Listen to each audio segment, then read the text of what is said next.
இந்த வீடியோ பார்த்தீங்கன்னா, ஒரே குடும்பத்தை சேர்ந்த 4 பேர் இறந்துட்டாங்க. நம்ம வாழ்றதே சம்பாரித்து குடும்பத்தை காப்பாற்ற தான்.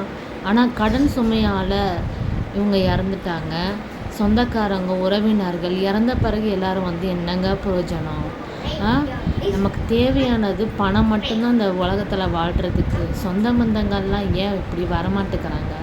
ஒரு வார்த்தை, நான் இருக்கேன், உனக்கு பாதி கடன் நான் கட்டுறேன், அந்த ஒரு வார்த்தை யாரும் சொல்லாதனால இந்த குடும்பத்தில் எல்லாரும் இறந்துட்டாங்க. இந்த உலகத்தில் பிறந்து என்னங்க நம்ம வாழ போகிறோம்? பணத்தை தூக்கிட்டு மண்ணுக்குள்ளே போகிறோமா?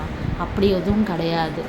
நம்ம செத்துட்டா நம்மளை சுற்றி இருக்கிறவங்க நமக்கு எல்லாமே செய்வாங்க, தூக்கி போடுவாங்க, கூட இருப்பாங்க. ஆனால் நம்ம உயிரோடு இருக்கும்போது ஏன் வந்து பார்க்கக்கூட மாட்டேங்கிறாங்க? ஏன்னா நம்ம பணம் கேட்டுருவோம். அவங்கக்கிட்ட பணம் நம்ம கேட்டுட்டா என்ன பண்ணுறதுன்னு ஒருத்தர் கூட நம்மளை நோக்கி வரமாட்டாங்க. சொந்தக்காரங்களே அப்படி தாங்க. ஆனால் பணம் மட்டுமே வாழ்க்கையில், நாளைக்கு பின்னாடி அவங்களும் இறந்துட்டாங்கன்னா அந்த பணத்தை தூக்கிட்டு மண்ணுக்குள்ளேயா போகிறாங்க? இனிமேலாவது எல்லாரும் கொஞ்சம் உதவி பண்ணுங்கள்.